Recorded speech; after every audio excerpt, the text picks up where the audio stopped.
Welcome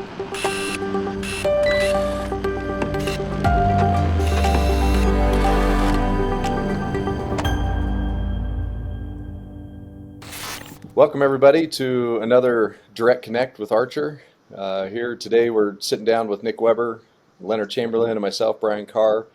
We're going to talk about some recent news that some of you may be familiar with. Looking forward to having some good conversations and gaining some insight here on some recent electric utility news and happenings. So with that, we'll kick it off. Leading into our discussions about kind of recent substation attacks. We've had, since December, there have been a handful of incidents and or attacks at substations around the country. This is something that, won't say fairly new, but certainly the frequency of it and the attack vectors that have been used are something we want to discuss here today on Direct Connect. Recognizing that there's still, in several of these cases, ongoing investigations. We don't know all the details. We are still finding out bits and pieces here and there. There's some of them that we do know a little more about, but I want to talk about those. First of all, talking about kind of the general overview of these particular substations. They've been in various places: North Carolina, Washington. There's been several others we'll talk about as well, but what is a substation? I mean, for listeners and for viewers who aren't familiar with this, understanding the substation, and everybody sees them, in one degree or another, and driving down the road and see a bunch of wires and a bunch of towers and metal and funny looking parts and things in these electrical substations. There's a lot of parts, a lot of technology. There's a lot of different things in these substations that are vulnerable to attack, and we want to talk a little bit about what some of those more vulnerable pieces are and how you identify those, and then we'll get into talking about some of the attacks and what's happened there. But definitely want to kick it over to Nick and to Leonard, and talking about some of these important pieces. What's critical. You can't go into substation, right, and say, well, everything's important, including this wire that's on the ground over here. Like, there has to be some sort of methodology, right, to identify what's the most important pieces that would need to be protected. What are your thoughts on that? Thanks, Brian. I would say everything is important. Protect it all. Even the porta potty? Even the porta potty. Does it have a programmable cyber asset involved? I'd say it depends on how far it is from the nearest gas station. True. No, for years, I would be going into substations and talking with people about implementing the SIP standards, which are predominantly cyber standards, right? And invariably, I would get into a conversation with a field engineer about, why are you so worried about this cybersecurity? I could do a lot more damage if I had access to the substation. I could just come in and flip switches, or I could take an axe to a panel, or throw a grenade into the yard, or whatever the case may be. And obviously those are all excellent points, right? There's a saying that if you don't have physical security, then all this cyber stuff doesn't matter as much, right? That is a true statement, but cybersecurity has another attack vector that you always have to think about. This idea that, be it from common mode vulnerabilities or lacks electronic security perimeters, or whatever the case may be, the potential exists to leverage access, cyber access at one location, and have travel upstream, affect equipment in multiple locations simultaneously. And from a physical perspective, if you're just attacking that one location, then the theoretically the impact is fairly limited. Obviously, it depends on the size of the BES asset we're talking about. But some of these recent attacks, I think, have kind of opened that Pandora's box to demonstrate that risk. But specific to equipment that you would be concerned with protecting, I mean, obviously the lines coming in and out of the site, those typically are not in scope because they're from NERC SIP perspective because it's concerned with cyber assets, as I was talking about. So a line itself is not a cyber asset. So NERC SIP doesn't have much to say about that. But the degree to which programmable electronic devices exist in the equipment is what drives it being in scope or not. So of course you have transformers, all the switches, those are controlled by relays in the substation control house. The bus itself of the substation. All these things come into play as big iron, as they call it in the industry, as aspects of the substation grid you would want to protect. Yeah, I think that you definitely got to some of the same spots I would look at. I would even take it a step back farther and looking at how SIP2 is applied. What's the impact to the BES if this asset's destroyed? Before we get into whether or not it has a cyber component. And that's the piece that I usually, when I'm looking at like a SIP14, what's the impact to the BES? And then the next piece is, how long does it take for this piece to actually fail? Understanding that realistically, we're not going to see somebody fly an airplane into a substation. That's just an amazing pilot to do that. And it's just, we don't see that. Realistically, that's just not vulnerability we're concerned with. The smoking hole in the ground on a substation, I don't want to say it can't happen because it certainly could, but the likelihood is extremely low, particularly in the U.S. But I think what we've seen bore out, whether it's gunshot or sabotage or whatever, it's individual components. So how long does it take for somebody to sabotage or shoot that component before it drops and creates that irreversible cascading instability, basically a bad day for your operators? Those are the pieces I look at with it.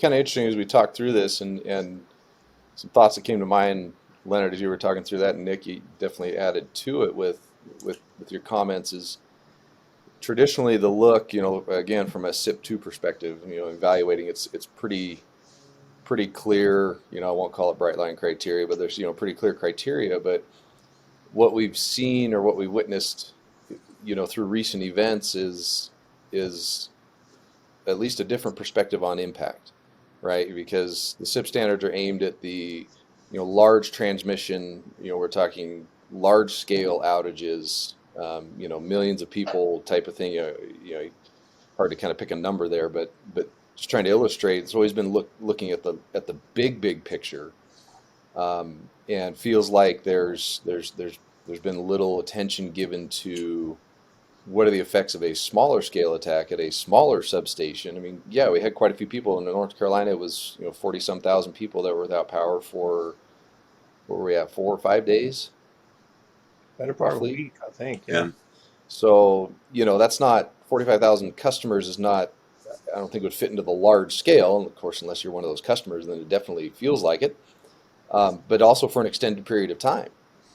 It's not that, like we all experience, power goes out and an hour later, it's back on and everything's good. And we're talking multiple days. So those kind of impacts aren't ever considered. How long does it take? Again, talking in the context of SIP2, it's really looking at the big stuff, the very, very large scale outages like occurred, back in early 2000s in the East, where you have multiple substations, multiple cities, multiple millions of people without power. For some time, that's what it's been geared towards avoiding. But definitely a different perspective on what's occurred lately, and trying to figure out, how do you evaluate, how do you identify what's critical on a large or even on a medium scale? That can be very challenging. It's been interesting to see California tackle this one through their PUC. They've had their physical security standard for distribution for a few years now. I think they actually got that one pretty close to right out of the gate. I'm impressed with what they came up with. It looks at what's the load? What's the load served? Is it critical? And they spell out what they consider critical infrastructure. And then they add the piece, or what does it serve more than 60,000 meters? Which for California, 60,000 meters probably isn't that huge. But like you said, North Carolina, 40,000. You got to look at your jurisdiction there and understand. The other piece that I think back to when I was the security manager out at Grant, we had a substation burnout after a fault, and some of the equipment didn't work quite right. We went around to the critical infrastructure we knew was served by that and said, hey, what's your backup plan? where we've got everything restored, but we're not going to be as reliable as we want to be for a while because we got to rebuild that substation. Yeah. And having those conversations with the customer base. And like going back to when I was at DHS, that was always one of the big things. Or what are the downstream impacts? I remember, I think it was my first week at DHS, and we did the National Level Exercise 11 for anybody who was involved in that one. You're probably getting a chuckle right now. The communications and energy sectors broke FEMA. So much that FEMA just said, all right, magically, communication and power's back. Wave of the hand, Yeah, it was. New Orleans broke FEMA long before that, 2005. We broke, well, okay, DHS, the energy and comm sector broke the exercise side of FEMA then. That's awesome. As much as FEMA was unbroken. Listening to y'all's comments, and pose a question to y'all. Obviously the SIP standards are often described as a minimum baseline, that the industry is expected to meet. And again, looking at the reasoning that drove the creation of the standards in the first place, trying to, protect the grid from kind of a nationwide outage, right? A cascading blackout. As we start talking about these lower impact scenarios, the standards don't really take those into account, and maybe that's by design, right? Is this something that y'all see the PUCs, the state PUCs, being more appropriate for them to address this via state regulation versus federal? I think there's an opportunity there that at least in my opinion or my perspective, a lot of the state or even lower down PUCs and that maybe don't have that understanding. They don't have that expertise, knowledge base, to accurately implement something. As you mentioned, Nick, with California implementing, they actually got a lot of things right in that. So how did they come to that determination? It's fairly rare to hear about a government agency that gets something right, especially on the first time. There's just a lot of politics. There's a lot of posturing. There's a lot of information flying around. I would fear that a lot of the other PUCs either wouldn't know how to handle that very well, or wouldn't have the right inputs to get the answer. At the same time, is it right to come from the federal level? Again, do they have the perspective that's needed? That's unique. I mean, every state, every area is different. You talk critical infrastructure, from military bases, hospitals, food processing. I mean, it spans that. There's certain states that may not have very much of that. So how are they expected to apply the standards? Are they expected to meet the same level if it's done kind of at a blanket federal level, similar to how SIP has been done? It doesn't matter how big or small you are. It's do you meet these criteria? Back to the PUC, they might have a little more insight potentially, but again, that's my main concern on the PUC side is, do they have the expertise? Can they find the expertise to really understand what's out there and ask the questions like what Nick was just saying? Go into these critical infrastructure. What's your backup plan here? What happens if? And that's a lot of work. It's a lot of conversations that generally aren't being had. It's a lot easier in a town of about 5,000 people. I'll tell you that.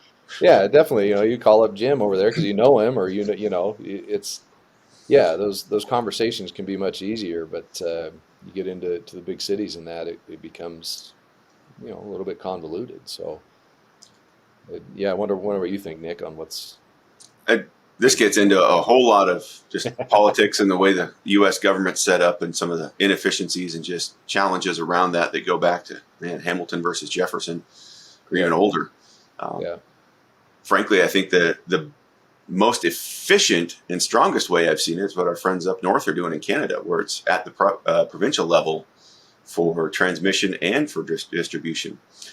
That said, I don't see that working in the U.S. anytime soon due to the interstate nature of the grid. So the next best thing I would say is it's the states. I don't know if the federal government is in the right position to manage the distribution or even regulate it other than go do something. Maybe Homeland Security, just because they've got such a strong catalog of critical infrastructure from the last 20 years of doing this work. But even that catalog, I would say, is behind whatever most of the states have. I know before I went to DHS headquarters, I was working kind of a split mission supporting DHS for the Washington Guard. So I also helped out with the Office of Emergency Management in Washington. And they'd started essentially their version of DHS in 98. So there was a lot of the state of Washington telling the feds, hey, this is what's important. I know you're really worried about Grand Coulee, but let's also worry about Chief Joe that's just down the river. Let's worry about the guy that makes these widgets for the up-armored Humvee and has a patent on him out of his garage in Yelm, Washington.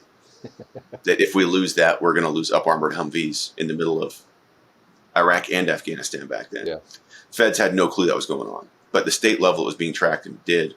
And a lot of that bubbled up again from the county. It came from those smaller groups. City of Seattle was a huge partner for us. The county, whether it was the county sheriff or they had their own emergency management office at the county level, it really is the grassroots up because the feds have no idea. As much as we're concerned about them listening in on all of our conversations, hi NSA, they really don't have a clue some of the nuance on things. Yeah. So I think there is the state level when properly informed. And again, the California one, it honestly baffles me that a state as big and politically challenging as California got it right.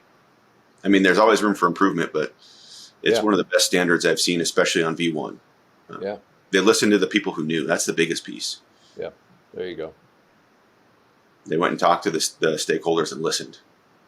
So not being as familiar as you are with this California standard, Nick, I'm curious, you seem to obviously think they got it right. Is that because of the scope of the equipment that they targeted or the specific controls or some mix of it? The controls on it are pretty light, which everybody is, I think a big piece of it is everybody feels like they had input or they at least by a second or third degree had input, so they're buying in. It helps with rate cases, some of those pieces. But the controls themselves are even more vague than SIP 14. It's basically do an assessment and have a plan. And you can have one assessment, one plan for everything. It's not recommended, but you can do it. But getting back to the scope piece, I think the scope is where they really, really nailed it. And it was, again, going through, does it support a hospital? Does it support a military base, a jail, schools, 60,000 plus meters? It's just got the whole list. If you go down it, you can checklist it. So it's, I don't want to say idiot proof because I can always break idiot proof. But it's pretty close. And then there's the requirement to have an unaffiliated third party review. So a second set of eyes on it, which I think is the biggest piece that is so helpful, whether it's SIP 14 or these assessments, or even just as a matter of business doing security assessments. Get somebody else to look at it. Yeah. I mean, we've got so many examples of we walk in and see something that somebody else has been walking past every day for 20 years. Yeah. So just that fresh perspective. But again, it's not super detailed. It's not do all of these things. It's have a plan, have an assessment, make sure they match. Have somebody else look at it, give it the sanity check. That's, and I think that's probably part of it is it's not overly compliance burden. Yeah, it brings up the basics of know what you have, right? And that's, know what you have, know serving. Yeah, I think that's an important piece to it. So we talked a little bit about figuring out what's important. Obviously, there's some challenges with that, especially when you get down to the distribution level. Again, from a SIP perspective, a NERC SIP standards perspective, it doesn't reach necessarily down to that distribution level, but there's important things there that obviously affect customers. As we've shown or as we've learned all too well through these recent incidents. Let's talk a little bit about some of those recent incidents. I think the first one being North Carolina, beginning of December. There were, what appears to be a coordinated attack on a couple of substations, using gunfire, whether, rifle attack of some kind. Nick, you're probably more familiar with some of those details. What can you share with us about those particular attacks? I mean, for sure, what I know of is there were two substations that were attacked at the same time. That's what has me really got my attention. Somebody shooting up a substation, frankly, that kind of is what else is there? Tell me more. But That's happened before, right? I mean, people have that, either errantly or purposefully, oh, shot at transformers. I mean, Metcalf obviously being the most popular, but I'm saying oh, just in day-to-day operations, there's been hunters, out there yeah. and don't know what's beyond their sight line, and Or there's been people who are sighting in from a distance because, hey, there's something to shoot at. yeah, yeah. So those types of things have occurred, but this definitely was. This was a lot of rounds at the same time in two different locations. So that levels up the sophistication. It's not hugely sophisticated or necessarily hard to pull off, but it does indicate that there's a larger group involved. It's not just one person or one small group. And there's a plan, right? They obviously had a pretty clear intent. Yeah. With what they're trying to do. And they shot at the components in the substation. Now, fortunately, that utility, they had exercised what happens when somebody shoots our stuff. And the answer is we de-energize it. So generally speaking, there's some repairs that have to be made, obviously. Fins are damaged, bushings probably damaged, oil leaked out, all those pieces you got to deal with. But as far as I know, the actual transformer hull and the expensive and hard to replace part is still fine. So get the new bushings, get the new fans, maybe a new tank, whatever it needs on there. But those are a lot easier to repair, replace than burn up the whole transformer. So that was that one where it was those two or more. That's the other piece that I've heard some things out there, nothing confirmed, but that other stations were targeted, but the utility had gotten ahead of it with de-energizing some pieces. And the big thing with a substation, generally speaking, if it's de-energized, go nuts. You're going to have a whole lot of firepower to do damage. The real damage in a substation is getting it to burn itself up. Yeah. Yeah, and that happens obviously as certain components fail within that substation, and obviously have a lot of electrical load, trying to pass through there, or if your or otherwise protective scheme is damaged, or open and closing breakers out of sequence. Yep. Which brings me to the West Coast attacks. A very different approach, not necessarily coordinated. It's simultaneous. We've seen a handful of those ones going back into November. Actually, it was pretty quiet. Yeah, that's right. But there was some, it sounded like attempted arson, basically trying to just break things with brute force. Yeah, what they're calling vandalism, but yeah, it's a fine line between vandalism and sabotage. I mean, the difference is the outcome, unfortunately. And then you get into the ones on Christmas Day where you have the two idiots that wanted to go rob stores on Christmas Day, so they figured the best way to do that was to de-energize or to destroy 4 substations. I believe they attempted. Yeah. Wow. Not real bright. Fortunately, at least one of the utilities, I think both though, had pretty strong detection, assessment, response, and forensic capture on that, and we're able to get video to the FBI. Got those guys arrested pretty quick, and they're going to be tried on terrorism charges, which probably should have just stole the stuff and not gone after the infrastructure. Yeah. I'm not a lawyer, I'll say that right now, but you can have a couple years in jail, or you can have dozens. That's a whole level up there. It's not even a misdemeanor in Washington anymore, is it? Yeah. So you see in different vectors, but they're still attacking the same infrastructure. What I'm seeing we don't know for sure on the North Carolina one, but the initial reports, and they haven't been disproven, was that both of these were attacking the infrastructure to try to get at another target. And we've seen that to a lesser degree, more at the neighborhood level. Probably for the last 20 years, you'll see somebody who's mad at maybe the neighborhood they used to live in. The HOA upset them, or landlord evicted them, and they want to get revenge. So whether it's throwing at something over the lines feeding into the neighborhood, I think that might have played into the Garcane Electric one back in 15, 16. Yep, it was. Somebody had a grudge against local community, so tried to turn their power off. But seeing it now this many times in a row kind of feels like proof of concept got turned, and it's a different threat than we've been concerned with in the past. Yeah. Yeah, it's definitely been realized, right, in ways we hadn't fully considered. Again, at a I won't say a local level, but on a smaller scale than we're used to looking at from a SIP perspective. You look at number of customers impacted, in the West. I don't remember the numbers on outages there in the Washington State ones. I want to say it was around 25 to 40,000, somewhere in there. It was pretty sizable because it was a number of substations in a pretty populated area. Yeah. So yeah, it's some of those things just go, oh, there's more to this. And even more recently, we've had vehicle-borne attack or attempt, as far as ramming. What was that one, Nick? So I was down in Las Vegas, and I don't know a lot of the details behind the why on it, but guy rented a car. Of course, it was a rental. Rammed through the perimeter fence.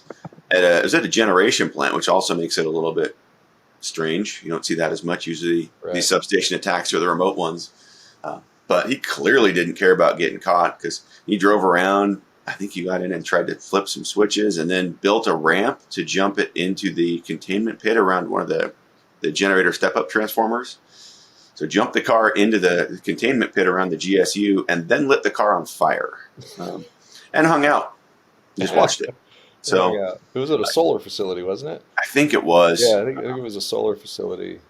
Yeah. I can't remember what his rationale was, but there's a number of different reasons people claim for making these attacks.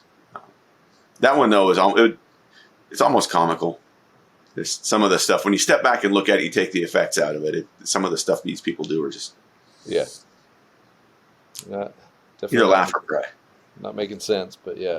So how does that, I guess, take us through then, path forward?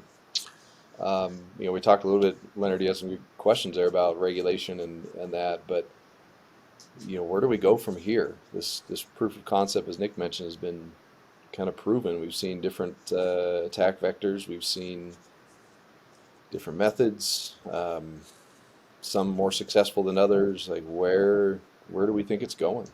Obviously, I think we're kind of in unprecedented times insofar as not only the types of attacks we're seeing, but also the press coverage and the awareness of the issues. And it wouldn't surprise me if everybody tries to fix it all at once and doesn't talk to each other, and then you've got competing standards to deal with and not enough resources.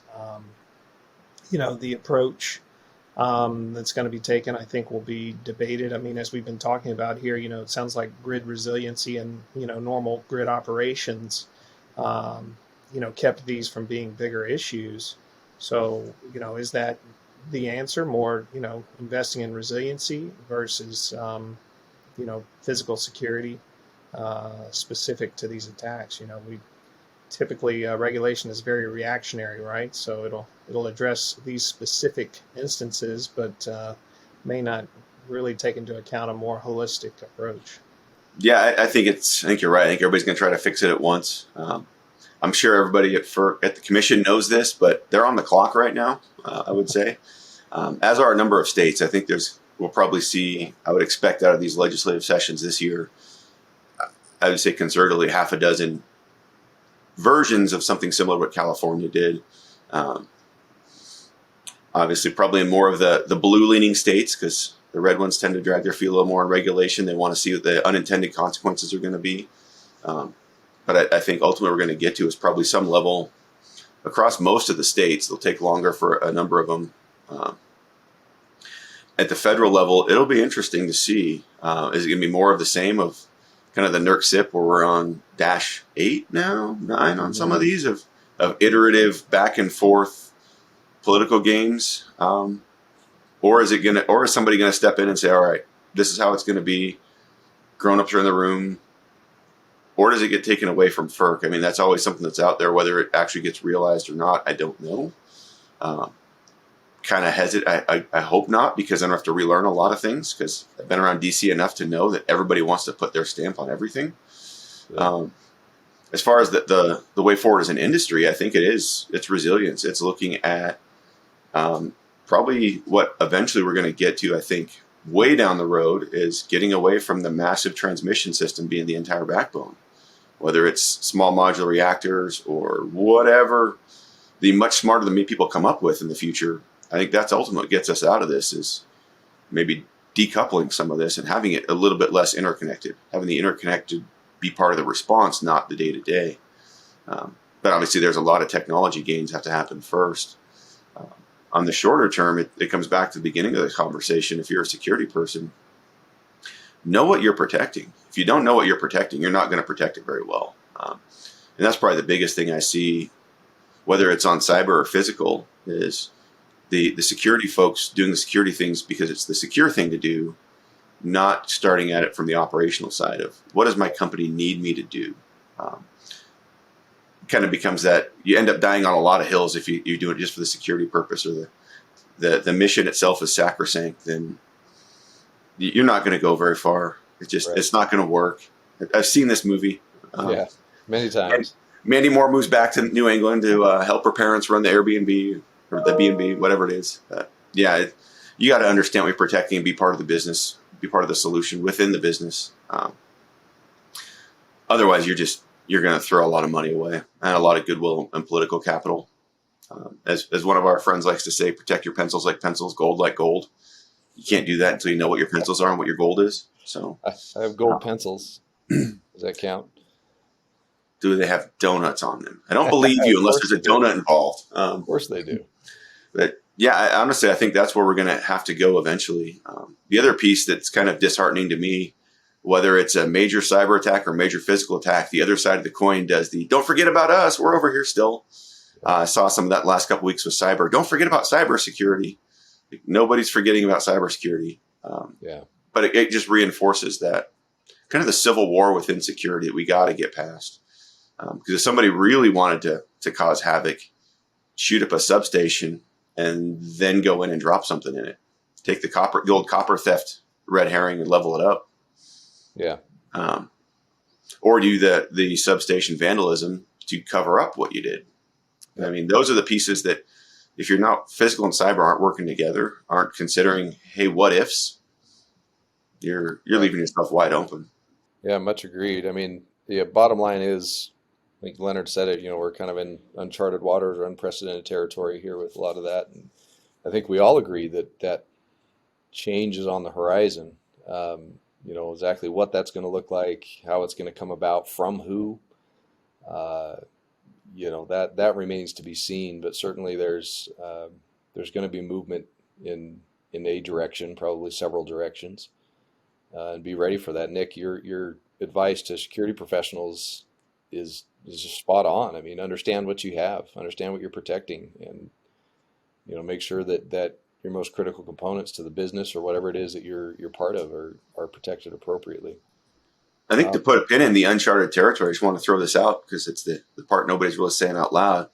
For at least 15, almost 20 years now, probably, we've been talking about what if an adversary causes an outage on the transmission side. Well, It happened. That's the territory we're in right now. We all thought it was going to be cyber first, but it was a physical attack that created a transmission outage. Yeah. And it's the first time this has happened. That's the key piece. We've had bigger outages from nature and equipment failure, but this was the first attack one. Any other closing comments, gentlemen, on our conversation? Any other thoughts you want to wrap up with before we? Just referencing Nick's comment of the commission, FERC, being on the clock.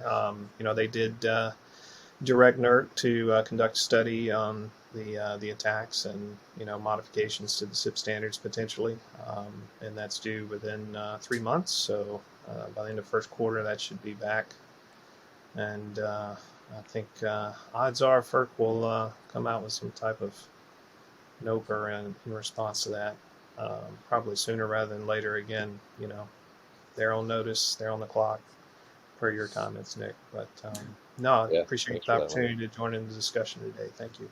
Yeah.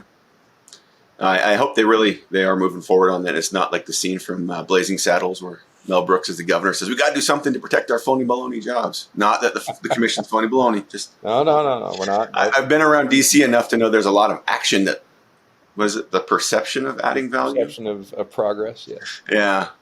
And I'm sure that this one's going to go the right way. Ultimately, it's just how quick can we get there? Is it going to be quick enough for the public? I just think if something else happens before there's a new movement, whatever that progress is, that's just going to get spicy. Say that. Yeah.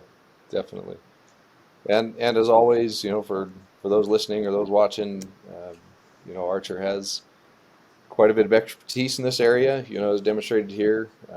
Nick leads our physical security practice within Archer and his extensive experience, as do several of us staff members and owners. And so certainly if there's topics you want to talk more about, if there's even specific questions, or you want to do the hypothetical, hey, my uncle works at a utility over there, and keep it that way, we're more than happy to have that conversation. Just reach out and let us know. We'd love to hear from folks and love to hear your thoughts on these topics. So with that, we'll wrap it up. Thanks again for listening to another Direct Connect. Hey, don't forget, for you, and we're on. See you again soon. Don't forget, we're on Spotify, Apple Music, Amazon. Yeah, thank you. Doing the podcast version now, so yeah. like, follow, Podcast subscribe. It's available. Hit the YouTube channel. Find us everywhere. That's right. Listen to us on your commute or when you're trying to go to sleep at night. All right. Thanks, everybody. Thanks. Appreciate it. We'll see you soon. If you know of a topic or someone you think we should talk to on Direct Connect, please let us know in the comments below.